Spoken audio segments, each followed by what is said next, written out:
Hello, everyone, and welcome to the New Filmmakers LA Virtual Film Festival powered by Seed and Spark. My name is Boyana Sandig, and I'm the Programming Director at New Filmmakers Los Angeles. For those of you who don't already know us, we're a nonprofit 501c3 organization that provides monthly opportunities like this one to the independent film community and film professionals.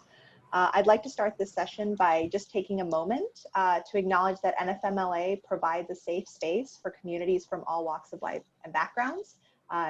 We just want you to know that you are welcome here. Goes for everybody. And in addition to having the Academy as our presenting partner in celebration of Hispanic Heritage Month, we'd also like to recognize our academic delegation partners, all of whom have brought 30 or more students and faculty to this weekend's festival lineup.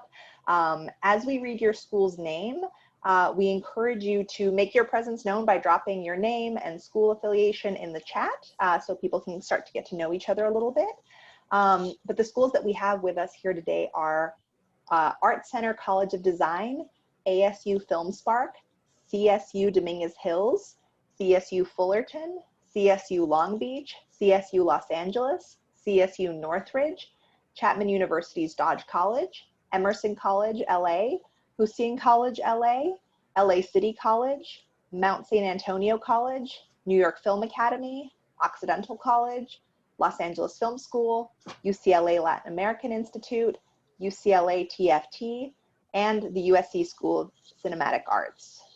Thank you all for being here. Thank you to all of these school students, faculty, and alumni for joining us to celebrate these incredible Latinx voices and for participating in the professional development opportunities that are taking place as part of this program. We hope you walk away from this weekend with new insight and new relationships.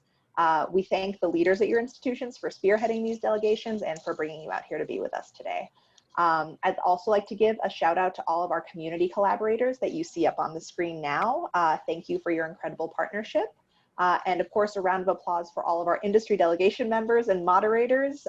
Thank you to you all. You have been and continue to be and are about to continue to be incredible.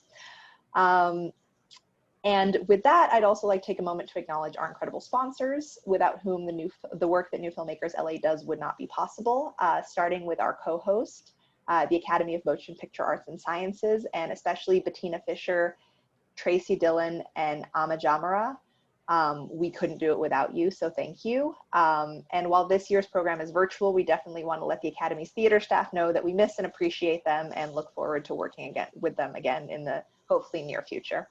I would also like to acknowledge our monthly venue host, the South Park Center, and its parent company, LBA Realty, our executive circle sponsors, FilmLA and Warner Media 150, our producer circle sponsors, BBH and HBO, our director circle sponsors, Sony Pictures Entertainment, Wells Fargo Easter Seals Disability Film Challenge, and Blackmagic Design. Our debut sponsors are Creative Artists Agency, City National Bank, Los Feliz Neighborhood Council, and POV. Our foundation sponsors, including Los Angeles Department of Cultural Affairs, the Hollywood Foreign Press Association, the Hollywood Chamber of Commerce Community Foundation, the LA County Department of Arts and Culture, the California Arts Council, Sundance Institute, and Bank of California. And of course, our media partner, Screen International. If you haven't taken a moment to review all of this weekend's festival programming, we encourage you to do so. We've got a great lineup, and we've got some panels today and some great Q&As tomorrow. So please be sure to visit our website at nfmla.org to learn about the other programs that we have going on this weekend. So before we kick off here, I just want to go through a few housekeeping things so that we know what's going to happen. Today's panel is going to kick off with a 60-minute moderator-led discussion with our esteemed panelists who we're about to introduce. Throughout this discussion, we encourage you to use the chat to comment and interact about what's going on. If you don't have your video on, please turn it on so that we can see you and you can see us and get to know each other face to face.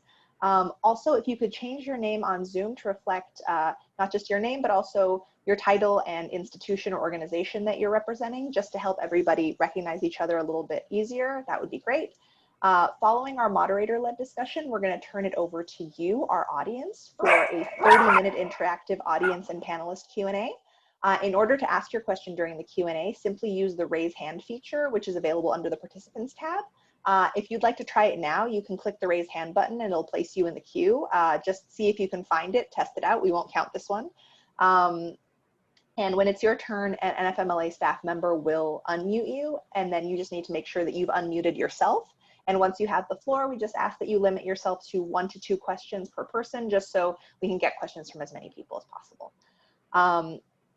If you do not have a microphone, you can also send us your question in the chat, and a staff member will ask that question for you. So as you know, when you're using, when you have your audio unmuted or you have your video on, just be aware that you know, this is interactive, and if we can see you, we can also see what's going on behind you. If we can hear you, we can also hear what's going on in the background. So just try to be mindful of those things. Zoom rules. And with that, I am very, very excited to introduce our panelist and our moderator. We have Kristen Lopez from IndieWire, who will be moderating this conversation, and Sherry Page from the HAF Initiative. Take it away, Kristen.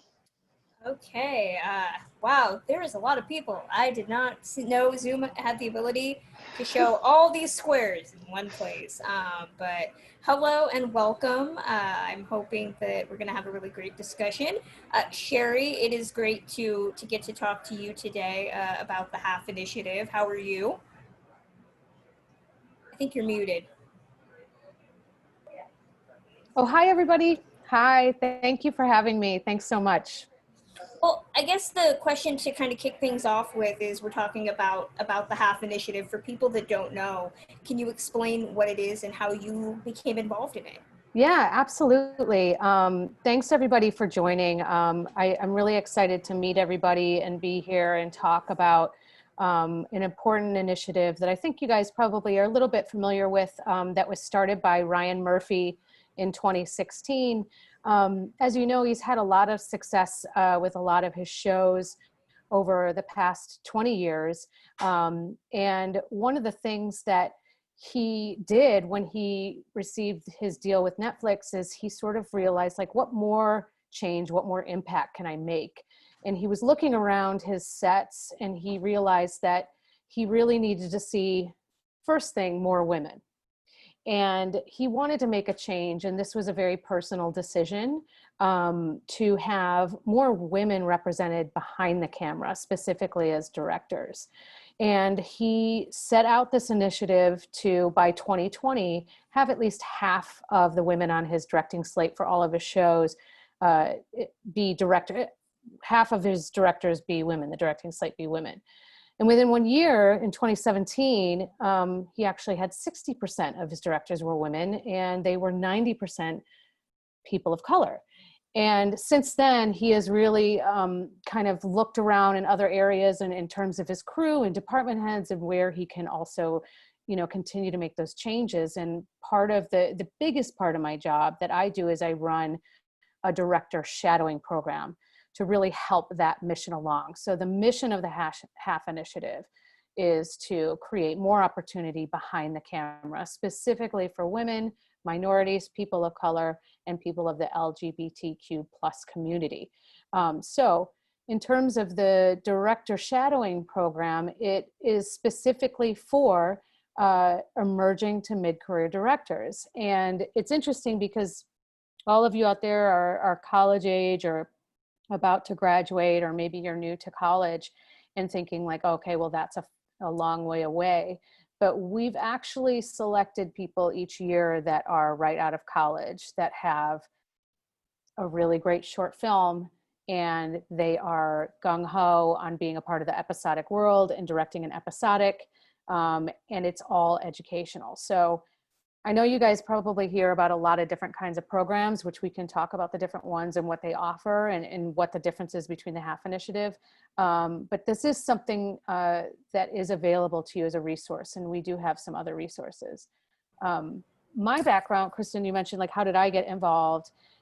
So my background, I'm from Chicago. I have to say it in the Chicago accent. I'm originally from Chicago, and I grew up in a family where a very, very religious family, where my sister married a pastor. My parents sent us away on missionary trips every summer. So I spent my summers like working for Habitat for Humanity and giving back. And every summer was like, okay, what are you going to do? And I hated it. I hated it. And then, you know, I eventually went off to college and studied teaching, which is funny because it's, you know, to me, that's giving back as well. I ended up being a teacher for 6 years at a middle school in Chicago in a very Italian and Greek neighborhood. And I loved it. It was a really great experience, but I was really passionate about film.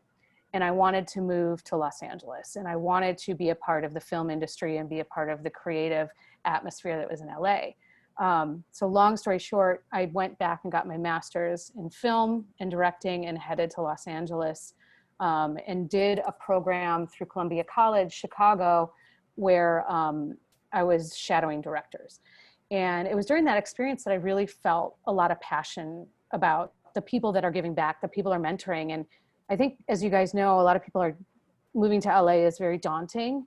And I was surprised by how willing people are actually wanting to help you if you're passionate about what you're doing. So I worked for a long time in the entertainment industry and casting, did a lot of shows for Showtime, Californication, Bruckheimer shows. And in 2008, there was a recession and everyone kind of lost their jobs. And it was a great time for me to reevaluate. I went back and made my thesis film, and it got into Outfest Film Festival, and it was my coming out story. And it was a really great experience, but I realized that what was more exciting to me was producing and helping actors and helping filmmakers get to where they're going. And I kept getting pulled back into sort of this place of education, a place of helping others. And I really started to sort of set out with an organization like Outfest and say, what can we do to help filmmakers more? And I developed a program called Outset. And by the way, if you are queer, LGBTQ plus, between ages of 16 and 24, check out the Outset program because they take 15 filmmakers each year, and it doesn't matter if you're in film school or not. And they make 5 short films that you produce, write, and direct, and they're funded, and it's an amazing program. And it really has kind of launched the careers of some of the people that have gone through the program, have gone on to be writers on One Day at a Time and other things like that. But so I created that program, set it up. I loved it. That was where my heart was. And then I started to get hired to do more programs like that. I was hired at Film Independent, which they put on the Spirit Awards. You guys know the Spirit Awards, the independent film awards that are the day before the Oscars. And I was hired to run an international program where we brought Arab filmmakers to LA for 6 weeks for a residency. And they were all mid-career, like the best filmmakers in the Arab world coming to LA, getting mentored by industry people. And then I was a consultant for Megan Ellison at Annapurna Pictures. She was developing a educational program, and I helped her sort of formulate what that program was.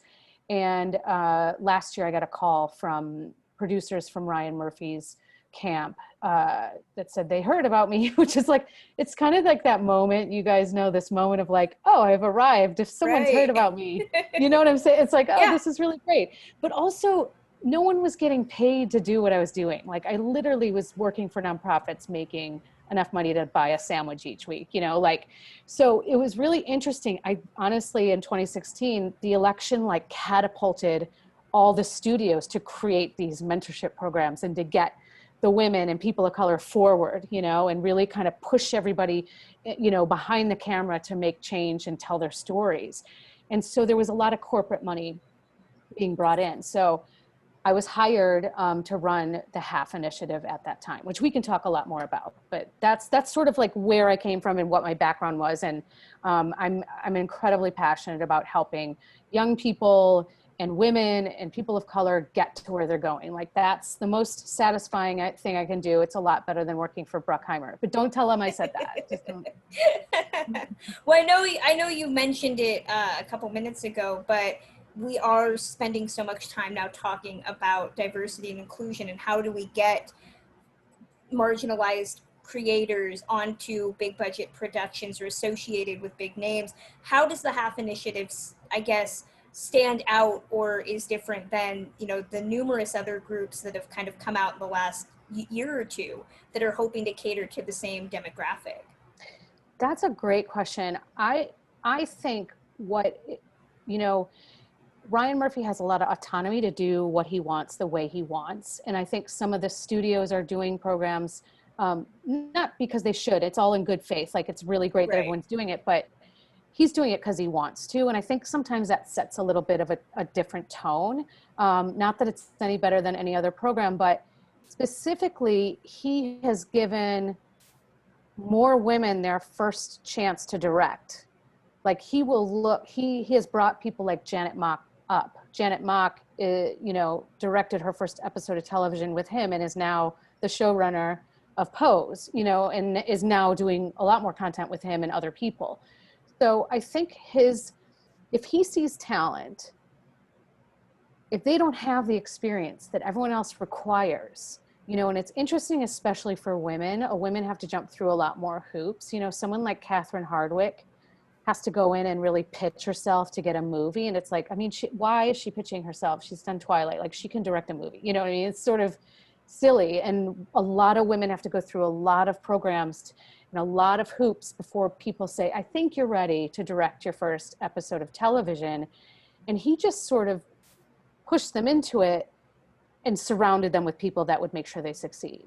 And I think that is sort of, there's not so many hoops to jump through. And then on the flip side, it's really focused on education. So if you're ready, we've taken a lot of people that have had features in Sundance and no one will hire them to direct episodic because they have no experience.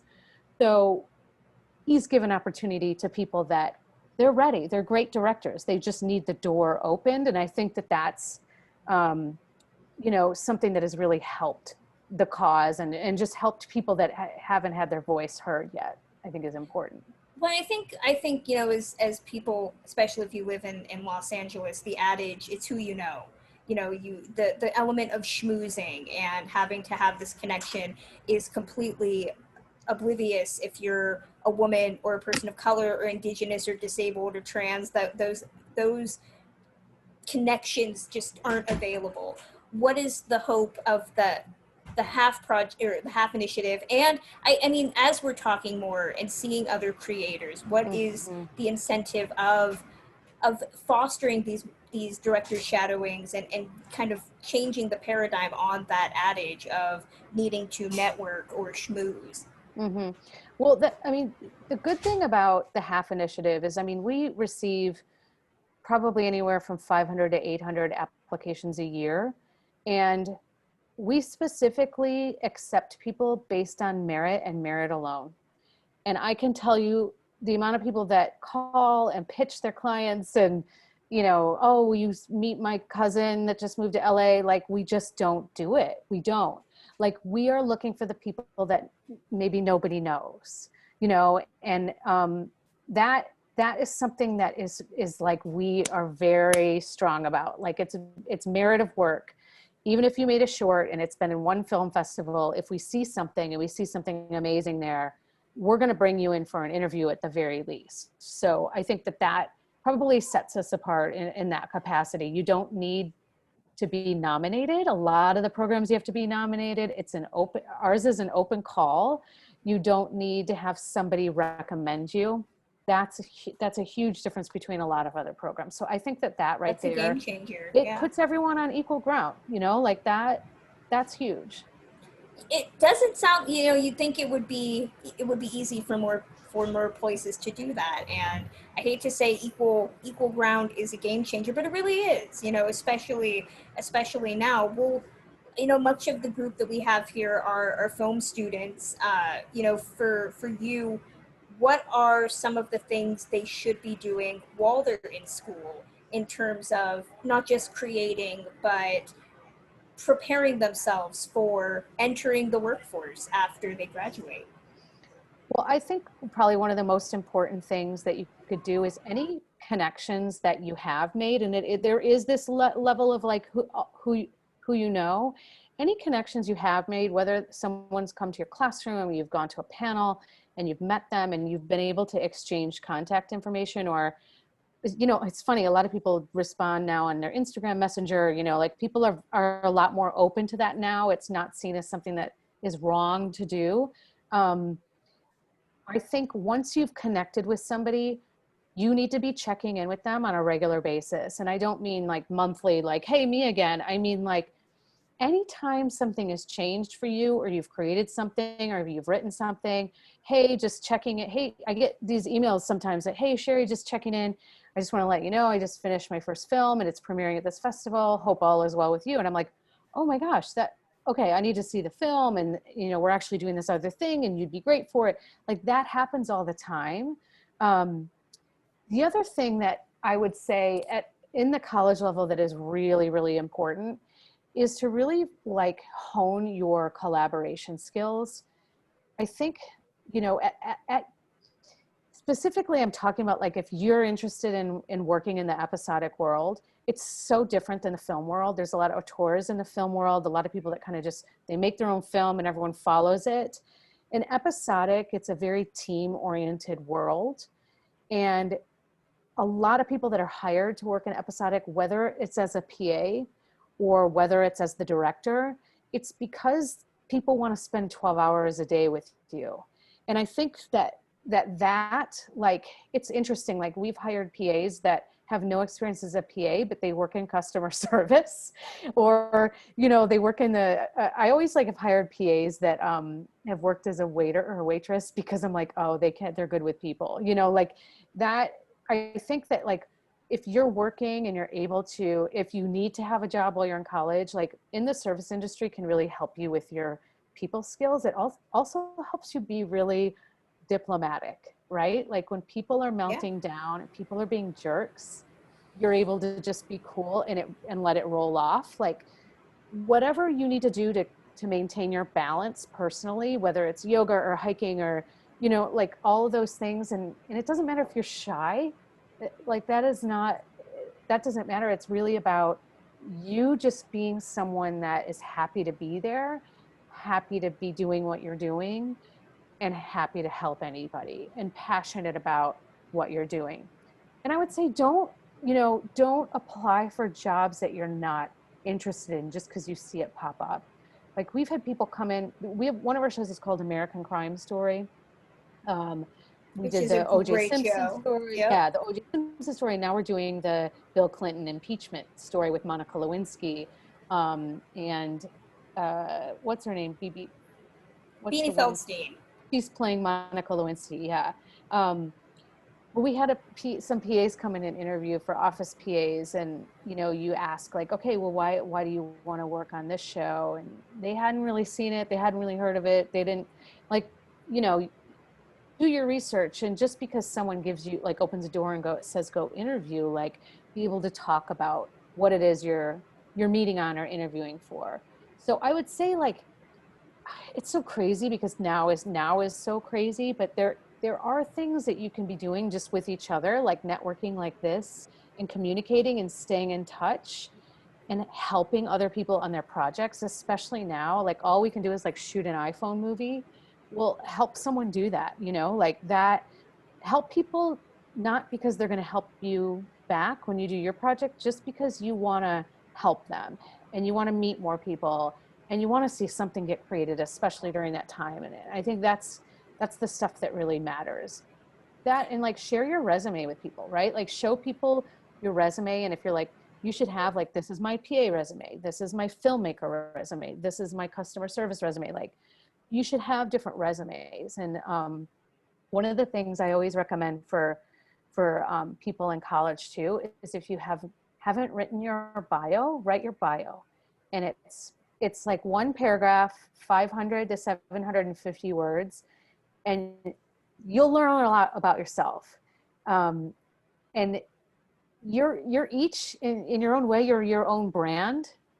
And if you're not sure what that brand is, doing stuff like that is going to help you. Like now when there's nothing else to do, write your bio, show it to someone. And if they're like, this doesn't sound like you, why don't you add this or that? Like show it to people. Have a bio, have a website, have something on Instagram that shows who you are as a filmmaker, as a writer, as a PA, as a film lover. Like what type of stuff are you watching? What are you passionate about? That type of stuff is stuff you can be doing now. And it's really important when someone meets you. Because I'm going to want to work with someone where I'm like, oh my God, yes, I like that too. or I hate horror, so you have to tell me why I should like horror. You know what I mean? Like that type of thing is really important. So I would recommend writing your bio, fix your resumes, make yourself a website. I think the other thing and I did this when I came out of film school, is I got business cards made that said, Sherry, I'm a director. And it's like, I'm not a director. It's like, I am, but I'm not. Like, I made some really crappy film school movies, you know? But I think just have your name on it. Don't put like what you are, who you do. It's like your name, your contact info. Like, I know people aren't handing those out anymore, but I always notice like some people put in their signature in their email that they're a director. And it's like, you don't, if you're not there yet, if you're not making work where people are paying you, or that's gotten into a lot of festivals, maybe hold off and just show them who you are as an artist. You know, like I think it's important to really understand your brand. I hope that kind of helps and answers your question, Kristen. It does. And I can tell everybody that, you know, I'm not a filmmaker, but writing a bio is one of the hardest things you will ever write, because even it doesn't matter the industry. Summing yourself up in 500 words is, oh my gosh, that tests the metal right there. So that is advice, to words to live by. You know, and by that same token, you know, film school, college in general, is such a time of juggling. But would you say that around this time they should also be looking at mentoring programs? I mean, is it beneficial for them to be mentoring while they're in school, or learn as much as you can and wait till you're done? You know, a lot of the mentorship programs, you know, even like Garcetti's Evolve program, and a lot of the studios have some PA, like Disney has a PA program. They're tailored to support you when you're not necessarily busy, like in the summer, or, you know, your internships aren't going to interfere with your work. You should absolutely, if you can, do as much internship work as you can, even if unfortunately you have to work for free. A lot of them are paid now, though. They used to like torture us and make us work for free for like a year, but that's changed a lot, which is good. It protects you. Get as many internships as you can in the industry, and even reach out to people that you've met and offer, say, you know, if you ever need any help doing research, if you ever need any help on a shoot for a day or two, on a weekend, whatever, like I'm here and I'm happy to help for free for a couple days. And there's always going to be independent filmmakers that are amazing that are going to need it. I think of someone like Lulu Wang, who did The Farewell.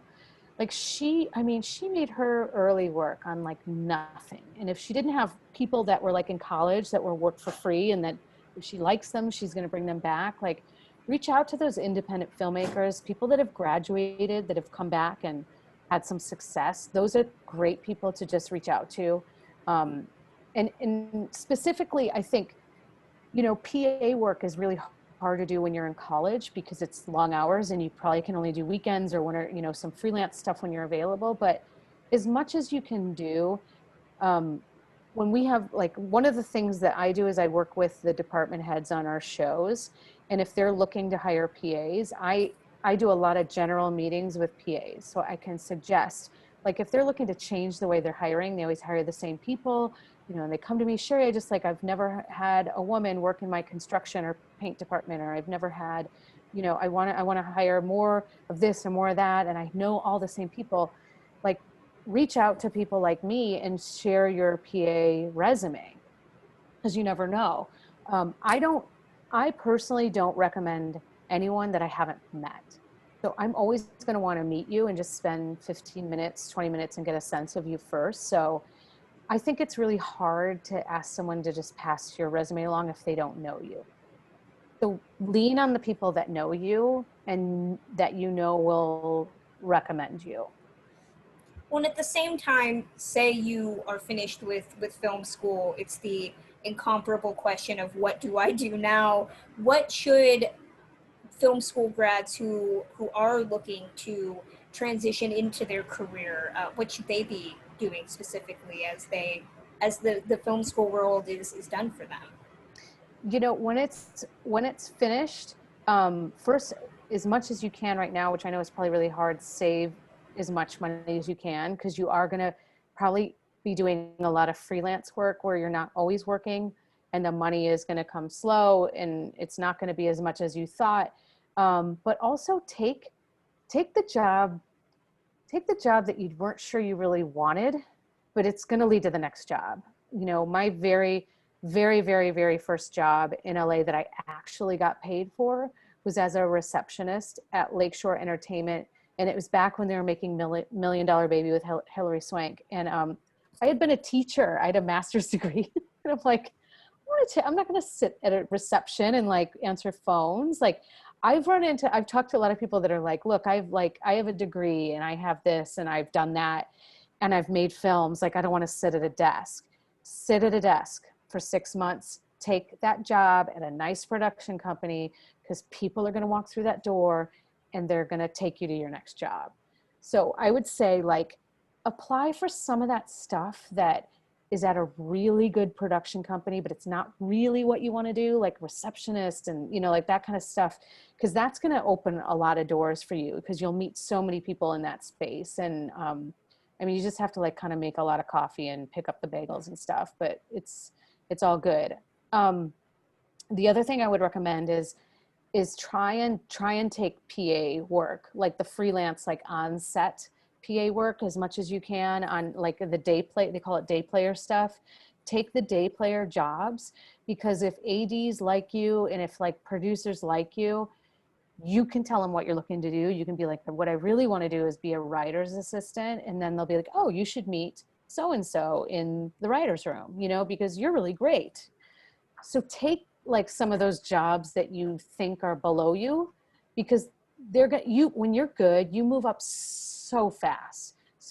People grab you and they take you and they want to help you, and have faith in that, you know, and just be happy to be there. You know, just have a really good attitude, even if like as a PA, you've been told to stand by that door under the red light and make sure no one comes in for 12 hours.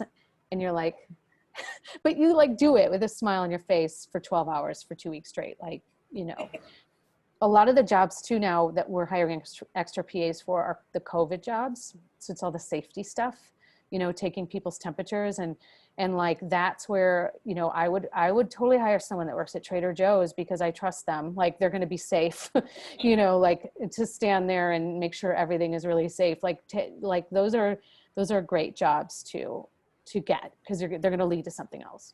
Of course, you brought up the elephant in the room, which is COVID, which has really changed the industry right now. And we're slowly starting to see production start up. But how are you looking at the HALF initiative and just the filmmaking world and this group of, you know, fresh out of film school or in film school groups, as we're navigating what the future holds with the pandemic?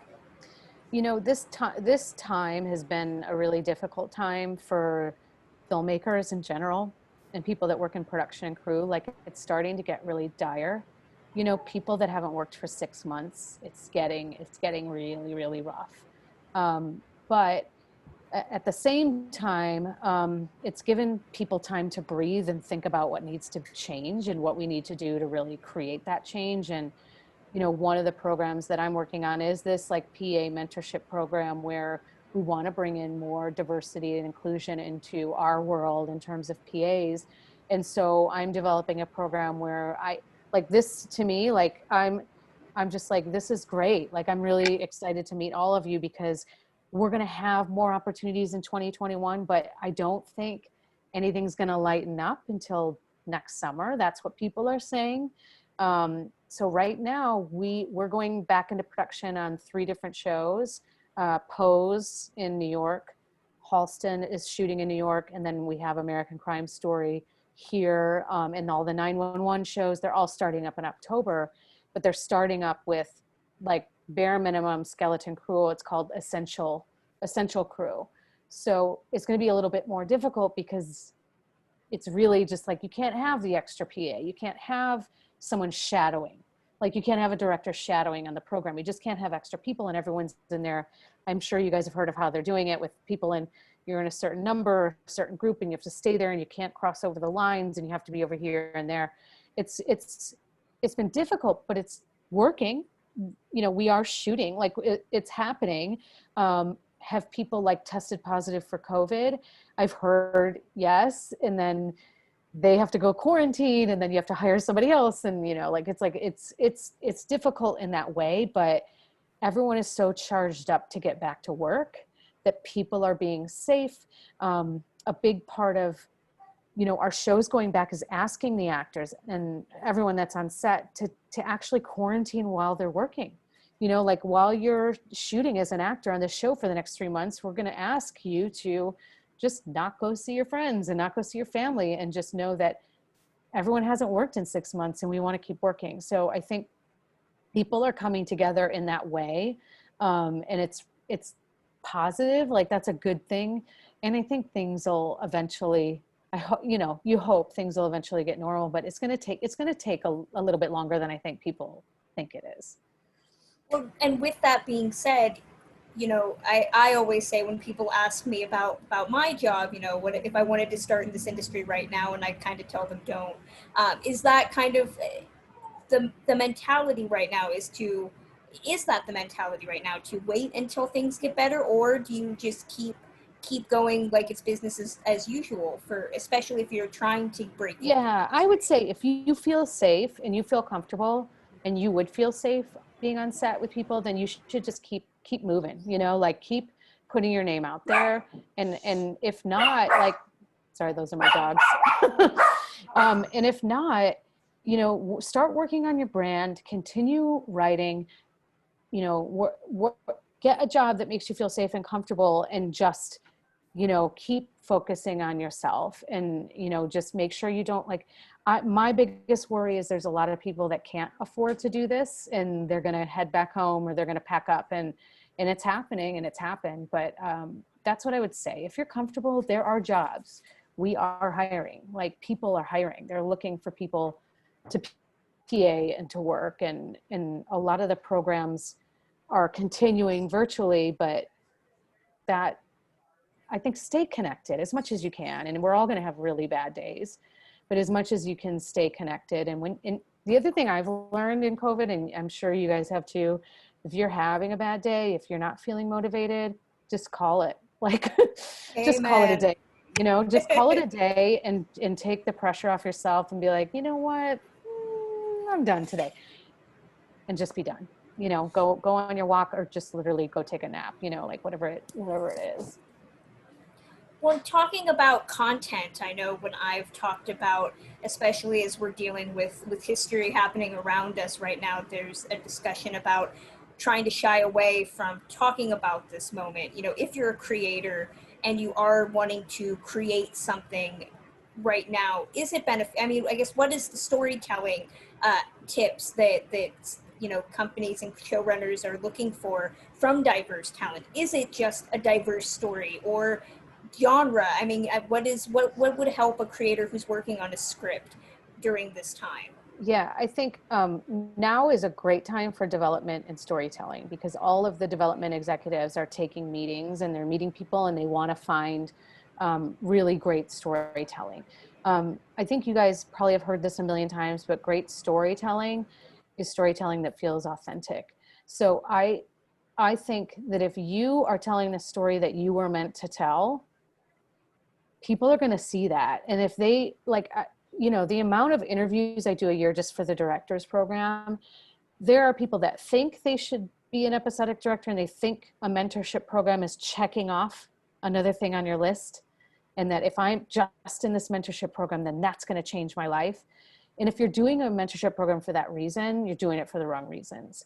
Because I'm telling you, to sit in a room with someone that has a sense of who they are, knows the stories they want to tell, and is telling them in such a unique way, it's just, it stands out. And it's like, it's so easy to grab that person and go, yes, come tell your story. So, you know, come shadow on our show, like, you're going to be great. And we don't always pick people that are necessarily going to fit in the Ryan Murphy world. Like, that's not important to us. But it's important to us that you're authentic, and it's important that you have a sense of what you want to do, and who you want to be. I've had filmmakers come in that are great storytellers, and they're filmmakers, but they can't really articulate why episodic. And we're not going to take them, you know, because it's sort of, you're taking the spot away from someone that's passionate about that type of storytelling. So should I quickly just tell you what that program is, just so you guys know, just to give you the quick, like, so just to give you like the quick spiel on what that looks like. If you, first of all, our applications open every January. So if you want to do the Director Shadow program, again, you can be right out of college. It doesn't matter. You can be mid-career and have 2 Sundance films. It's all about education. You apply in January. We do interviews throughout the entire year. So the application opens in January 2021. I'll be interviewing people all year long because it takes me that long to get through all those applications. And we take as many people as we have episodes. So if we have, you know, 8 shows that we're shooting in a given year, we might have 75 episodes of television. And we might have 70 directors that have committed to being a mentor. So I have 70 spots. So that's a lot. That's a lot of people to take on our program. When you're selected, we give you about a month's notice, like, okay, and you're going to be on The Politician in New York, and we tend to take people in New York and LA, unless people like, oh, my family lives in New York and I'll happily go home and stay with them and shadow on Pose or whatever. So what happens when you're selected is we tell you, okay, it's going to be this director and this date. We pair you with a director that we think is going to be a good mentor for you. So let's say you write horror stories. You're probably thinking I'm going to put you on American Horror Story, but maybe you're not going to learn anything being on a show that you're very familiar with. You might learn more on a show like 911, where it's all action and stunts and a bunch of bros acting, right? Because you're going to learn a different level of directing and like people managing people that you wouldn't learn in a smaller storytelling. So I'm also going to put you with a mentor that I think you have something in common with, because I want that relationship to last. You know, if you guys have a mentor, it's probably because you get along. It's probably because you connect as artists. So something you might have someone in common with, something where you have a similar style, or they have a skill set that you really want to learn. I'm going to put you with a mentor as my first priority. The day they start in pre-production is the day you start. So if you're selected, you start the day they come in for prep. Prep can be anywhere from 7 to 10 days. You're a fly on the wall. You go to every meeting, tone meeting, pre-production meeting, concept meeting, all the little tiny meetings the director has with like 1 or 2 people. You are there and you're shadowing them for that whole experience. And then when they shoot, that's anywhere from 7 to 11 days. You're on set, you're fly on the wall. A lot of the people that shadow on our shows will prep the episode like they're shooting it, and they have their big notebook and they have their shot lists and they're just playing like along like they're shooting. So you do that, and then post. So then post is usually like a day or 2, and it's usually online because it's very like, you know, the director does their cut and then the producers kind of weigh in, and it can change a little bit, but you see a little bit of that. It's about 21 days of your time. You get a $3,000 stipend. Because some people have to take off of work. Some people need childcare. So you're paid to be a part of that, and you're very much a fly on the wall for that experience. So just to give you a little, like that's pretty much how it works. Well, you had talked about branding and the creation of a brand, whether that's a bio or posting on social media. How vital is social media, especially now if you are interested in entering the industry, and what are the ways to use social media for good in this career? I think like, and I'm going to speak to like the people that are hiring, you know, tend to skew a little bit older. Like they're going to be in their 30s, 40s, and 50s. They're really only going to understand Instagram, you know, like they're going to understand Instagram, and they're going to understand a website, and they're going to understand your IMDb profile. So those are the places where I would say you need to be your professional version of yourself, the self that you're selling to be hired, you know, and whatever else you have out there can be your own personal space. But I would suggest, like, so I've seen people go back and clean up their Instagram and take stuff down that's older, that is like, oh, that was weird. Why did I post that? Like, I would say that's where, you know, you don't have to have a Twitter. You don't have to have all of them. You don't have to have all that stuff, but that's where people look when they look you up. And if you're trying to showcase your work, a website is so important, especially to be able to just link to Vimeo movies, or be able to see your bio, to see how to contact you, to see a picture of you, to get a sense of who you are and what some of your work is. Everyone should have a website. And I know it literally only needs to be 2 pages, and I know you guys probably all know how to create a website. Like, so that's really valuable. And it really helps me understand who you are as a person. And it's where I can see your interests. It's where I can connect with you. Like when I'm interviewing someone, I'm always kind of searching for something that is interesting, or I can connect on, or something I don't know anything about that they can teach me in an interview. So I think that that's really valuable. I was interviewing someone the other day, and they were telling me how they were learning a new way to do stitching. This was like a PA to work in our costume department. And I had never heard of it. So we talked about this stitching for such a long time. And it really brought up this side of this person where I'm like, this person is an artist. This person is going somewhere. Like, this is really interesting. Yeah, I would say. We're going to open it up to questions in a second, but I wanted to throw out one last question to you. What is the greatest piece of advice I'd say that you've received in your career, and that you would offer to the group assembled here today? I would say be open. The biggest lessons learned. Like, you don't worry if you screw up. Like, don't worry if you blow an interview. Don't worry if you don't get hired or you don't get asked back on a job. There's always a reason. And you can always go back for feedback. But I think don't take anything personal in this industry. Like, you can learn from so many different people that you meet. And everyone is out there trying to do good. I mean, yeah, there's definitely a few bad people, but you never have to suffer and work for the bad people, because there's way more good people. Like, don't sacrifice yourself. Regrettably sat in a lot of casting rooms with a lot of gross producers talking about actors in a way that I never want to hear again. And I never said anything, you know what I mean? Like, if something isn't for you, don't work there. Like, move on. You're better than that. And I think you're going to learn so many lessons. Also, you guys are from a generation that is so much smarter and cooler and tougher than any other generation. Like, you guys aren't going to put up with any shit. Like, just balance that though. You know what I mean? Because I think sometimes people can come in really strong. Like, well, I'm not going to put up with this, and I'm not going to do that. Just learn, be there, listen, learn, take it all in. And that's going to help you develop who you are as an artist, and you don't like something, you just go work somewhere else. I think that to me, I think those lessons learned, always just soak on them. You never have to answer something right away. Like, if someone says something and it makes you uncomfortable or puts you off, digest it a little bit, and think about it. Or I've had people come back to me and go, when you asked me that question about this, I thought about it, and I think it's this. And I love having those kind of conversations with people when they're, figuring out who they are as an artist. So yeah, I think just work, you guys connect with each other and work on who you are personally, and know yourself. Don't put yourself out there for stuff that's not for you. I would say that. I think we're going to open it up to some questions now. Great. Just a couple reminders. There's a lot of people here, so please limit yourself to one question so everyone has a chance to ask. And secondly, for everyone's sake, do not pitch an idea. Just don't do it. It's not the time to pitch an idea.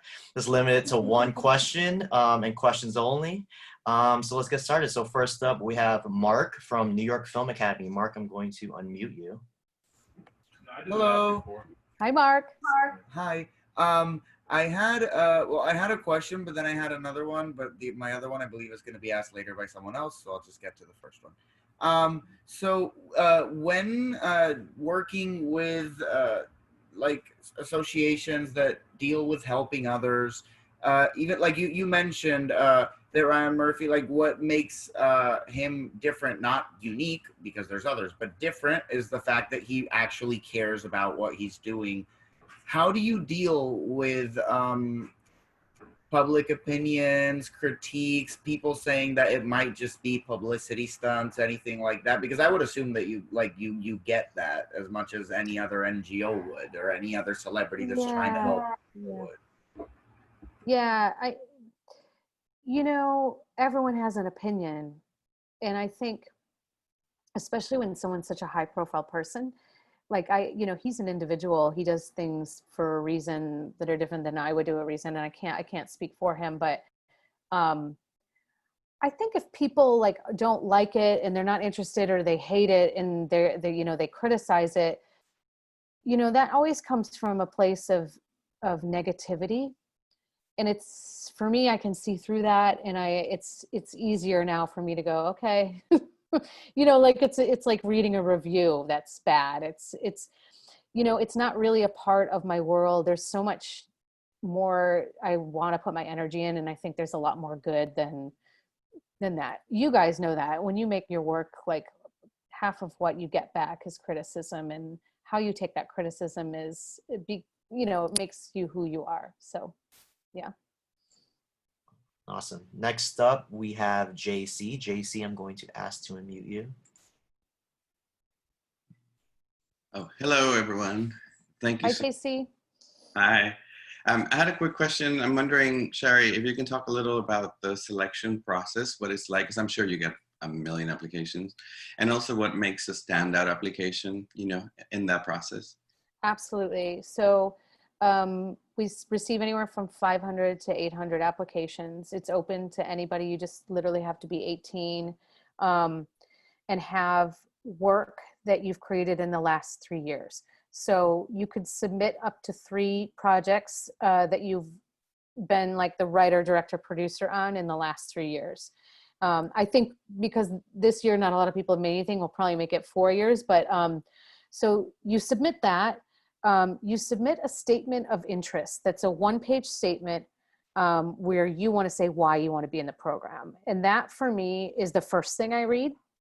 So I read that first, and that tells me how much further I'm going in the application. I'll look at the whole application, but that sort of like is the page turner for me. What I'm looking for in that statement of interest is why should you be a part of the program? Why you need it? So what are you looking for, and what are you hoping to get out of? And also like who you are, and it also always helps for me to hear like you haven't had a door open in that capacity yet. And that's what you need. You need someone to kind of reach and pull you through that door. So the statement of interest is very important. And then it's your bio. So you submit your bio. And I'm always really, really, and this is just to help you, I always find it a little bit annoying when people write either in their bio or in their statement a lot of information about how much of a fan they are of Ryan Murphy or his shows. That doesn't help me. Like that's a fan mail, right? Like that's not telling me anything about you. It's fine to say like, oh, this show, changed my life because I thought about things this way, but it makes you come off like I'm afraid to put you on set, right? Like, cause what are you going to do? Are you going to, fan out and freak out or something like that? So I would say, focus on yourself, focus on why you want to be a part of the program, submit your best work. And that's all you have to submit, which is great. It's a very simple application. So it's your bio, the statement of interest in your work. And then some people upload, your resume, I think is the other thing. You don't have to have recommendations, nominations, or anything like that. Does that help? Oh, yes. geez. Yes. Thank you okay. so much. Okay. Thank you. Awesome. Next up, we have Vincent from Cal State Long Beach. So Vincent, I'm going to ask to unmute you. Okay. Hi, everybody. Thank you again for hosting this. This is a really awesome opportunity for all of us. My question was, I've been freelancing and being hired by individuals, companies to do video work, drone work, etc. And I've been doing that to kind of pay for, necessities, expenses and whatnot.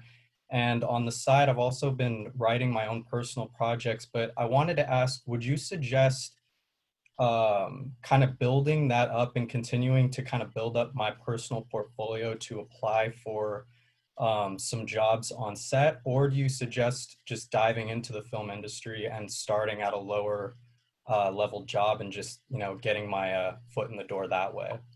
Such a good question, because a lot of people, they need to work, they need to make money. And sometimes what they do for their job is not necessarily what they're trying to do. You have a skill set and you're able to make money off of it. That's amazing. Like, that's really important. What I would suggest is, if you're able to make it flexible enough so that when you do get into programs, or you do, you know, you are able to put yourself out there, you have the flexibility to stop what you're doing, which it sounds like, if you're freelance, and do something else. The bad news is that if you're looking to work your way up, like in terms of a production sense, like if you're looking to be a writer in the writer's room, you do have to start as the writer's PA, you know, like if you're starting from there, you know, I'm not like, some people come sideways, like, oh, you've written your own web series and it's really good and it's getting all these views on YouTube, or it's like, it's picked up here, and now you have representation, and now you're going to come in to the writer's room. Yes, there's that path. Mm-hmm. But if you're the type of person, which I was this person, it's like, I don't know anybody, I don't have any connections, I don't have any content. You do need to start, even if you have a master's degree, even if you have 10 years experience, like operating drones, you have to start at the bottom. You have to start as the receptionist. You have to start as the PA, the writer's PA, and you have to like work your way up. So it's sort of like, I mean, I hope that helps. Like, you kind of think about, like, it's great that you have flexibility, you know? No, definitely. That helped a lot. I appreciate your answer. Mm-hmm. Awesome. Before we can move on to the next question, Sherry, do you mind letting everyone know where they can apply? It's getting asked often in chat. So do you mind letting them know? Our website is halfinitiative.com. And on halfinitiative.com, you're going to find a little bit about the program, about the past mentees, and then you'll see a section where it says like applications open in January. So you're not going to see an application until January. Awesome. Awesome. Next up, we have Brian Binkley. Brian, I'm going to ask to unmute you right now. Can you hear me? Yes. Yes. Hi, Sherry. Nice to see Hi, you. Brian. Hey, how are you? Good, good. Actually working here as a COVID PA over at Warner Brothers Pilot here on the lot. So Amazing. I'll throw my email in the chat if anybody has any questions about COVID, being a COVID PA, or, you know, training things you can do. You know, not a lot of work, as Sherry said, you know, but the last 2-3 months I've been a COVID PA, and then I'm going back to set next month. So, you know, it is a good thing for others to know here. So, question I had was along the lines of, you know, I'm from Indiana too, and I know Chicago, of course, but, you know, people come to LA or New York, wherever, to do something. You do something, and you find what you ultimately want to do, and that pivots over time. You know, the more experience you get, you find a department you like, a job you like. You know, what do you think is a good way for people to kind of rebrand themselves and, you know, get people to understand that, you know, I've known you as this person for maybe a year, or like, I knew you were trying to find jobs like this, and now you're totally, you know, changing lanes. How's good ways for people to kind of put themselves and let people know like how they pivoted, right? You know, I think a lot of people this is a very unusual industry in that people pivot all the time. So I actually think it's more normal than you think. I think, you know, when people like make a career change, or they're deciding they're going to direct now, or now they're going to produce, or now they're going to work in casting, like nobody really blinks. I think it's all in your confidence of wanting to take a chance. And even if it's kind of a downward step or sideways step, you know, there's not as much ageism here as you think. And people don't really ask age, and they don't really ask, you know, you can adjust your resume to look like you have only been working for 10 years by just taking dates off, you know, like you don't have to worry about people worrying that, oh my gosh, you're 30 and now you want to be a PA. Like, what's wrong with you? They're not going to think that, because they're not going to know you're 30, and they're not going to care once they find out how great you are. So I think you just need to just do whatever you want to do. Like, who cares what age you are? This is the most accepting industry for that kind of stuff. So yeah. Thank you so much. Nice to see you. Yeah, you too. Great. Next up, we have Joanna. So Joanna, I'm going to ask to unmute you. Give me 1 second. All right. Can you hear me? Yes. Oh, awesome. Hey, thank you so Hi. much for doing this. Yeah, Thank thanks you, for being here. Kristen. Yes, thank you, Sherry.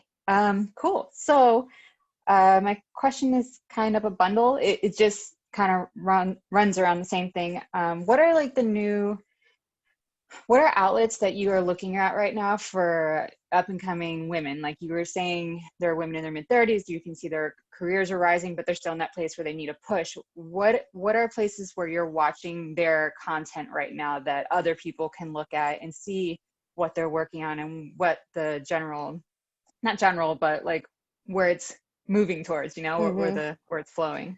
Yeah, I mean, I think there's two answers here. One, there are so many programs for women, and Sundance, I mean, like not just for women, but like Women in Film is a great organization. Yeah. To join and be a part of. And they've also loosened like their membership. Like you don't have to get nominated to be a member. Now they're like, everyone should be, if you're a woman, you should be involved. They have really great programs that are not just about filmmaking, but they're about networking. So I'm always in touch with Kirsten Schaefer, who's the executive director there, and saying, who should I meet? Who are your people that have gone through your programs this year? Yeah. And then she's sending, you know what I mean? And then I'm reaching out to them and I'm going, I would love you to apply to our program, you know, or I would love to meet you or whatever it may be. And then Film Independent, great resource for programs. They have labs, they have director labs, documentary labs, episodic labs, producing labs, and a lab that all of you should be applying to, which is Project Involve. So Project Involve is specifically for minority, people of color, filmmakers, and it really is that are in the beginning of their career, and they make 5 shorts. It's like I did the big gay version of Outset, and Project Evolve is like the sort of like all-inclusive version. Project Involve is so killer. Like some amazing people have went through there, and you can go through it as an editor, you can go through it as a DP, you can go through it as a producer, director, writer, and they even have an executive track. So people have gone through that are interested in being executives. So I'm always reaching out to them and saying, who should I meet? Who are your people? They should apply, blah, blah, blah. Sundance has great labs. They're probably the most competitive, but they have a lot of breakout labs. They have that Latinx lab. Have you guys heard of the Latinx lab that Sundance has? Yeah. So they're great. They're doing a lot of really good things. And then I'm always looking also at film festivals. So I'm always watching to see what films are getting in a lot of the bigger film festivals like South by and, you know, Toronto and Telluride and Tribeca and Outfest. And I'm always looking at Frameline and people like, you know, like I'm always looking to see like whose films are in it this year and who, you know, like who's making content that's really interesting. So I'm like, my outreach is like this, you know, and I'm always looking like for PAs, like this is a great place for me to meet people that are interested in PAing and Ghetto Film School, Outset, the LA LGBT Center. So I think for women, like start with Women in Film and definitely like, you know, start your own organizations with each other too. Like there's so many, I can see so many women on this, like you guys should all be just like having your own meeting once a week, talking about being a woman. I mean, like that, you know, being a creator, like that's the type of stuff that really changed my confidence when I hung out with like women that were creators. I think that's really important to empower each other. Yeah, definitely. Thank you so much. Have you checked, sorry, another question. Sorry. Have you checked out the Gina Davis thing? They just had the festival like 2 weeks ago. Did you watch any of the content from that? Yeah, it's really good. Yeah. I love that. All right. Thank you so much. Thank you. Awesome. Next up, we have Aishwarya from New York Film Academy. So I'm going to ask to unmute you right now. Hey, Sherry. Thank you so much for such a lovely opportunity and also giving out such helpful information. So my question was, since like NIFA has like a lot of international students, so is this program applicable to them, basically? Like, can we apply to this program? So, okay, so for the half initiative shadowing program, right now you have to be a US resident. So you can have a green card, but you just have to be a resident. And then in terms of jobs, like PA jobs, you just have to have a green card. And I think, do you have, or a work visa, the O1, I think allows you to work, right? Yeah. Yeah, so you're actually like, you're in a position where you would be better off seeking out work from an organization like HAF. You know what I mean? Like you should be looking for that more in that context. You know, it's funny. It's a weird thing. It's like easier for me to hire you than put you through a program, which is kind of strange. But also Film Independent has a lot of international programs. So you should be looking at them too. They're a great resource for that.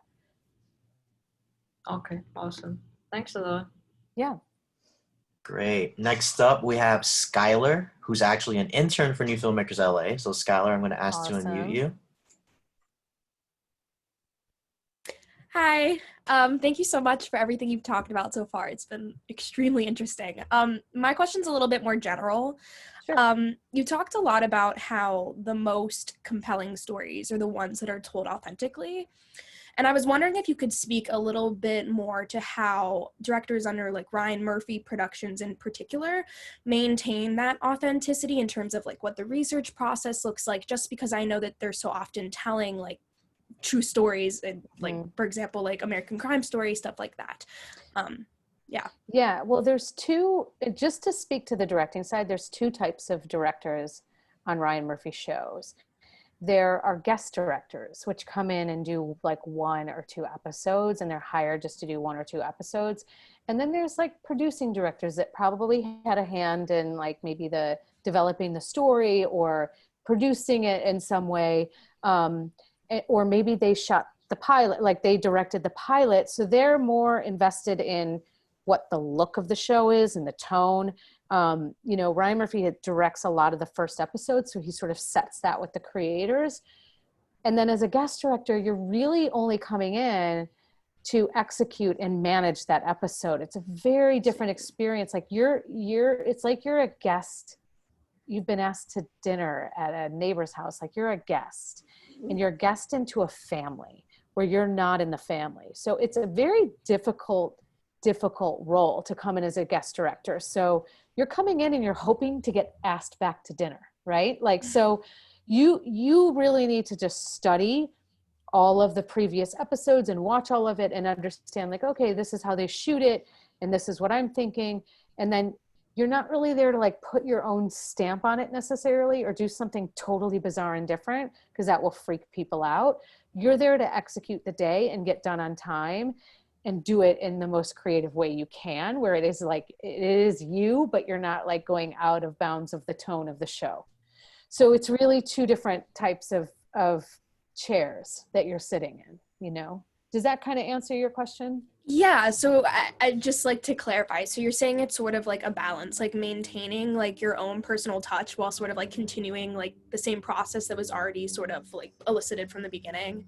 Absolutely. Cool. And you're just trying to be someone that, you know, executes the vision clearly with a little bit of your own touch to it, but also like you've got to manage all the departments you're there to direct the actors, you know, you're there to really like make sure everything gets done on time. And a lot of the directors that get asked to come and do guest work or come in and direct shows, it's because their work that they've previously done is a similar tone to that show. So that's the other thing. Like if if you're doing comedy and you're like, but I really want to direct American Horror Story, that doesn't really make sense for anybody. So a lot of like first-time directors or guest directors that come in, it's because their work tonally is similar to that show. Got it. Thank you so much. Mm-hmm. Great. Next up, we have Andre. Andre, I'm going to ask to unmute you. It's like the sun is going down in my house. I hope it's not getting too moody for you guys.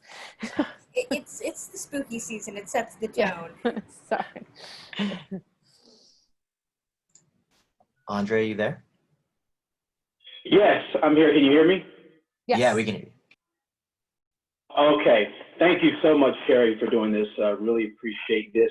And this is such an amazing opportunity. I actually have worked with Ryan.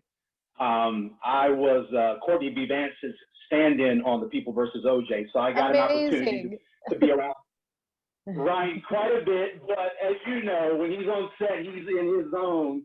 So I didn't really get a chance to talk to him all that much. But I am a producer. I actually have an episodic in development, all female cast, young female cast. And I want to be able to submit to Ryan from a producer's perspective. I know you have a directing program, but do you have anything along the lines of producing? This is a great question. And actually, it's funny, we get that a lot. So Ryan can't, he can't take any unsolicited material. And sure. And I think one of the I'm saying this to help you. One of the biggest mistakes people make is if you're already in contact with him and like you're on set or you're around that world and you're working, if you approach him or any of like his producers, like pitching or saying, can I share my script? It is like a huge no-no. And it's something you should never do that. Yeah, no, I know you wouldn't, but I'm just also because you brought it up, I want everyone to know. Like people don't get asked back after doing stuff like that. So I just want to just make sure everyone knows that. But also, this is going to sound so terrible, but everything is like this. It's like you don't call them, they'll call you. Like there's a very, very strict boundary in terms of like, we've had directors go through our shadow program and say, I have this story that I wrote that I really think he would like. And it's like, sorry, I can't. First of all, that's not what I do. Like I run an educational program. So it just is something that's so hard to do. It's so complicated and it has to come from a very specific lane. Yeah. Sorry, what did you say? Looking for more mentorship from a producer's perspective. Yeah, you know what? We don't do any writing mentorship at all. Like we don't have that component in our program. So I would recommend, like I said, producing. Yeah. Producing. Right. We don't have writing or producing. Like a lot of that tends to go hand in hand. We don't do any writing or producing mentorship. Even when people have gone through our programs and they ask, can I have someone that's a writer or producer mentor me? We just don't do it. So we focus specifically on directors and PAs. Okay. And I mean, like I said, I would recommend that you submit to all of those programs that are specifically for producers, like the Film Independent one, the Sundance one. And also a lot of the programs now have you submit in teams, like the producer and the writer together. So there's a lot of programs like that are really great because then you're learning how to pitch and where to pitch and who to pitch to. And a lot of times they'll throw you through like the speed dating pitches with people that are in the industry. So then you're able to increase your network in that capacity. Okay. Thank you very much. Yeah. Thank you, Andre. Next up is Zamir from Cal State Long Beach. So Zamir, I'm going to ask to unmute you.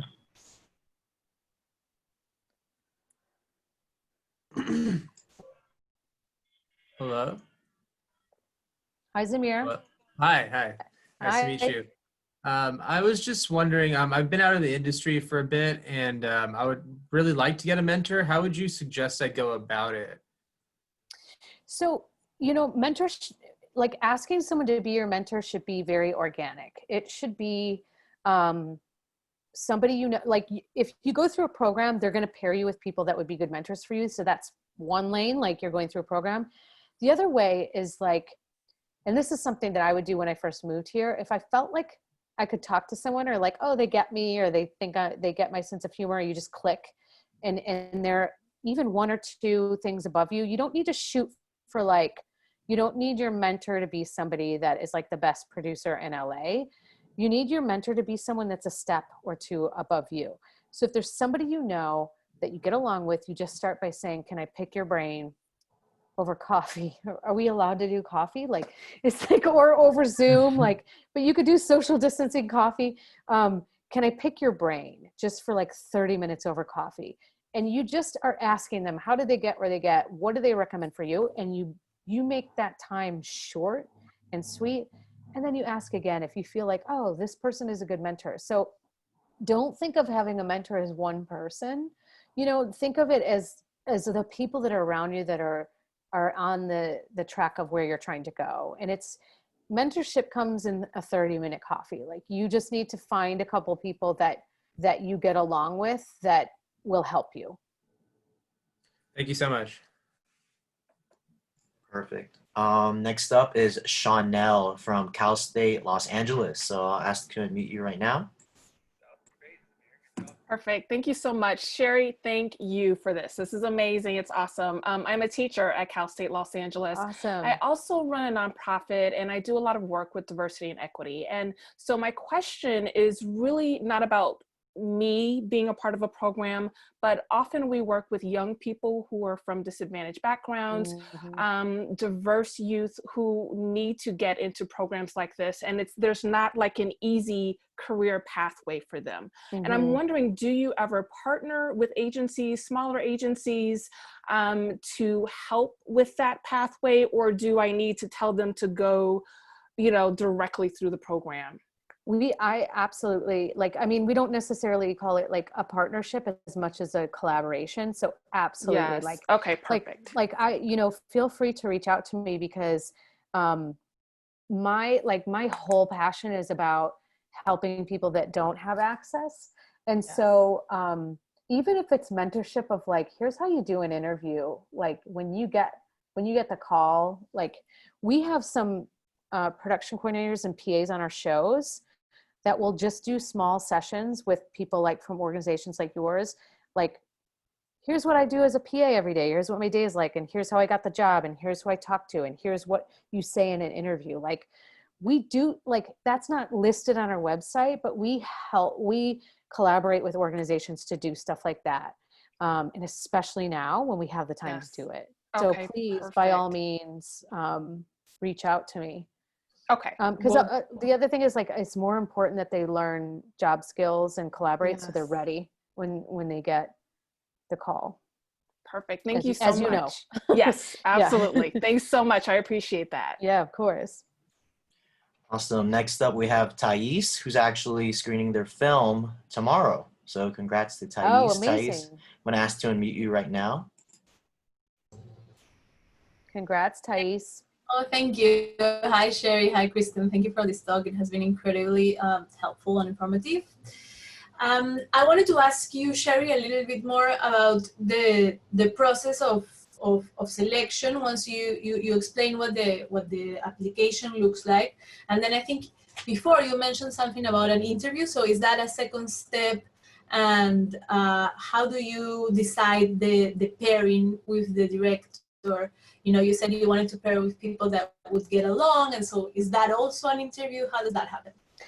Oh yeah, good question. No, that's not an interview. Once you're paired and that's it, you're set up. But the interview process for a selection on the HALF initiative, it's sort of bizarre because it's rolling for us, because it's rolling based on our episodes. So some people apply in January and they may not hear from me till September. And I think that's the hardest part for people, but I'm getting through that. Our selection team gets through the applications and then we're finding people that we want to meet. And so the interview is very much like we're on the Fox lot. So you would come to the Fox lot and you would meet with us. And then we would let you know, in a month if you're in or not. It's sort of like that. It's a little different than a lot of other programs because we have to base the number of people we can select on the number of episodes and the number of directors available and the number of spots. And so it's sort of a hurry up and wait, which is kind of hard for people. But a lot of people that work full time, they've told their employers okay, I got into this program. When it happens, I'm going to need 2 weeks off for work. And, but it may not happen for 3 months. So it is a little complicated in that aspect. But when you come in an interview, it's really about, I like to give you tips about the interview in specifics. It's really about can I see that you're ready? What, do you understand what the program is? Do you understand it's educational? No one's promising you an episode to direct. And what are you hoping to get out of it? Like it's sort of like advancing on your statement of like, what do you want to learn?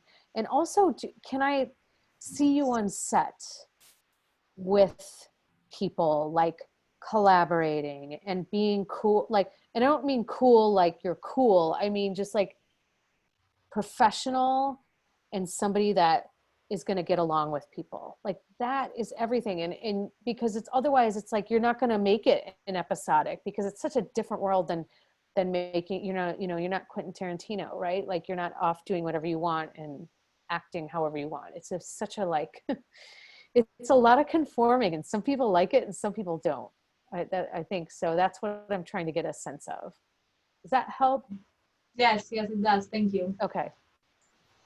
Great. Next up is Jessica. Jessica, I'm going to ask to unmute you, or I will unmute you actually. Hey, thanks for doing this. How's it going? Hi, Jessica. How are you? I'm all right. I was wondering if the HALF Initiative takes comedy directors. We have. Absolutely, we have. And I think, it's funny. Sometimes a lot of comedy directors also act in their pieces. Mm-hmm. And sometimes when we meet with them, we're trying to determine like, you should just go make your show. Like you're going to have your own series and you're going to go have your own show. Sure. And so the question is, when you get your show picked up, are you looking for this experience because you want to be able to direct one of your episodes? Because you're going to be paired with a showrunner, mm-hmm. right? Like you're going to be paired with a showrunner and they might not let you direct because you don't have an experience. So if some people come in and they're like, I need to shadow on a real professional set because I want to be able to say like, I learned so much from that experience that for my show, like my comedy series, I want to direct one episode and you can use it as leverage. I see. So that's a good angle, like to want to do this. Okay. And there are some of our shows are a bit campy and have like a little edge of comedy, like, so it absolutely. And there are some people that cross over between, that multicam and single cam world to ours. Like it totally doesn't matter. It's sort of like, what do you want to get out of it and why? Okay. So if I don't act in my own work and I want to direct, I want to be producing director of the next Golden Girls. Amazing. Throw on my shirt. Yeah, I mean, if I come in and say that, because I'm not trying to act in my own stuff. I had a feature on Funny or Die this year, and I'm really coming at it from the other side. So, is that something valid that you guys would kind of roll with, or? Yeah, absolutely. I mean, I just off the top of my head, I would pair you with someone that is maybe directed in that world, so that they can help you. Cool. Like that's my angle. Okay. Thanks. Yeah. Great. Next up is Leia. Leia, I'm going to ask to unmute you. Amazing. Thank you. Hi, Leia. Hi. Thanks so much for your time. This has been fantastic. Great. I really enjoyed it. My question for you is, it has been a really bleak and heavy and intense year. Oh my God. Yes. So my question for you is, through this, because this type of worldwide devastation drives so much change, what are you excited about coming out of this year, 2020? What change has been catalyzed that you think will be positively impactful? I mean, I think, obviously all of the like unfortunate political crap that's going on always fuels artists.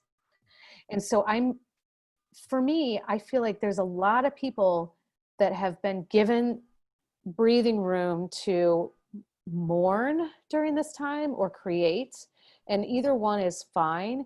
But I think the stuff that the studios are looking to make, that they're able to like say, you know what we need more of, we're going to see a huge shift in content over the next year because of that. Like what they're choosing to make and who they're choosing to produce is going to be very different. And I think that is all going to be very positive.